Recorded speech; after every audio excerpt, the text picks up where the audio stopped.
సముద్రాన్ని చూస్తున్నాం మనం. సముద్ర తీరానికి వెళ్ళినప్పుడు ఊరికే తీరం దగ్గర బీచ్ దగ్గర కూర్చుని మిరపకాయ బజ్జీలు తినడము, ఆ బండ్లన్నీ చూస్తూ కూర్చోవడం, వచ్చిపోయే వాళ్ళతో సెల్ఫీలు దిగడం అది కాదండి.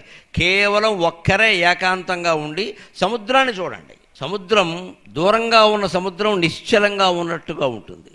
కానీ అక్కడి నుంచి గట్టు దగ్గరకు వచ్చేసరికి దెబ్బలు ఇలా కెరటాలు విపరీతమైన వేగంతో కొట్టుకుని వచ్చి దెబ్బ తగులుతూ ఉంటాయి, దెబ్బ తగిలిస్తూ ఉంటాయి, దెబ్బ తింటూ ఉంటాయి కూడా.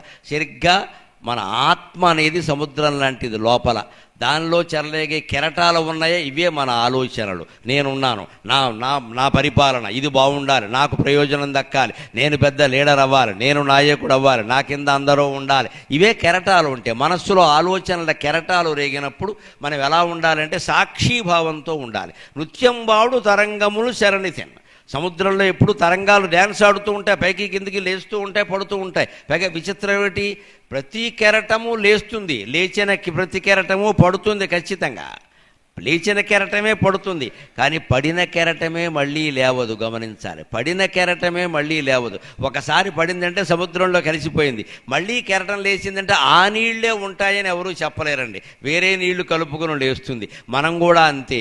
మళ్ళీ పుట్టిన వాళ్ళం వెళ్ళిపోవడం ఖాయం. మళ్ళీ జన్మ ఎత్తితే ఇలాగే లయన్స్ క్లబ్ మెంబర్గా పుడతామని ఏం లేదండి. అక్కడ ఇలాగే ప్రవచనకర్తగా పుడతామని ఏం లేదండి. ఇలాగే సహస్రావధానం చేస్తామని కూడా ఏం లేదండి. ఈ వైభవం, ఈ దుఃఖం ఏదైనా కానీ ఈ జన్మలో ఉండే దుఃఖాలు సుఖాలు ఏవి అక్కడ ఉంటాయని లేదండి. అక్కడ అన్నీ మరీ కొత్తగా ఉంటాయి ఖచ్చితంగా. ప్రతి కెరటము పడిన కెరటం లేచిన కెరటం పడుతుంది. అంటే పుట్టిన ప్రతి మనిషి పోతాడు, కానీ పడిన కెరటం ఏది మళ్ళీ వెనక్కి అదే రకంగా లేస్తుందని లేదు. ఖచ్చితంగా మనం వెళ్ళిపోవడం ఖాయం ఈ ప్రపంచం నుంచి. కానీ వచ్చే జన్మ ఇలాంటి జన్మే వస్తుందని లేదుగా. ఇప్పుడు ఏదో అదృష్టవశాత్తు మనుషులుగా పుట్టాం, అన్నానికి వస్త్రానికి లోటు లేని కుటుంబంలో పుట్టాం. ఎంత అదృష్టం అండి. ఆ అన్న వస్త్రాలు లేక ఎంతమంది బాధపడుతున్నారు లోకంలో. వాళ్ళకే కదా మీరందరూ సేవలు చేస్తూ ఉన్నది. మనం ఇప్పుడు సేవ చేసే స్థాయిలో ఉన్నాం, చెయ్యి చాపే స్థాయిలో మనం లేవు కదా. వచ్చేటప్పుడు ఇదే లయన్స్ క్లబ్ ఆయన వెళ్ళి అక్కడ మళ్ళీ చెయ్యి చాపే స్థాయిలో పుడితే అంతకంటే దౌర్భాగ్యం ఉందా? అందుకని మళ్ళీ మనం సింహాలుగానే జన్మించాలి, ఎప్పటికీ సేవ చేసేవాళ్ళుగానే ఉండాలి. అంటే ఈ జరుగుతున్న సేవకి సాక్షిగా ఉండాలి. సింహాలుగానే బతక, ఏమీ ఆశించకుండా సింహంలాగే నాతో పాటు 10 మంది బాగుండాలి. నేను సంపాదించుకోగలను కాబట్టి సంపాదించుకుంటున్నా, అందరూ సంపాదించలేరు కదా, నేను చేసుకుంటున్నా. కానీ సంపాదించిందంతా నేనే అనుభవించాలని ఏం లేదు.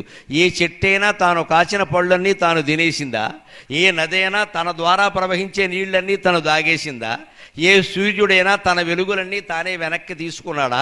ఈ చందమామైనా ఎప్పుడైనా తన చల్లని వెలుగుల్ని వెనక్కి తీసుకుందా? మనం మాత్రం ఎందుకండి? మనం సంపాదించిందంతా మనకే దక్కాలనుకుంటున్నాం. ఖచ్చితంగా మనకు అవసరమైందేదో మనకి దక్కి మిగిలింది సమాజానికి సేవ రూపంలో అందించగలిగితే సూర్యుడిలాగే, చంద్రుడిలాగే, చెట్టులాగే, నదిలాగే, సముద్రంలాగే ఎప్పుడూ ఆనందంగా ఉండగలుగుతాం. ఖచ్చితంగా ఆ ఆనందానికి అవరోధం ఈ అహంభావమే. మన మనస్సులో ఉండే అహంభావాన్ని పోగొట్టుకుని ఆనందంగా ఉండాలంటే ఈ ఆలోచన చేయాలి.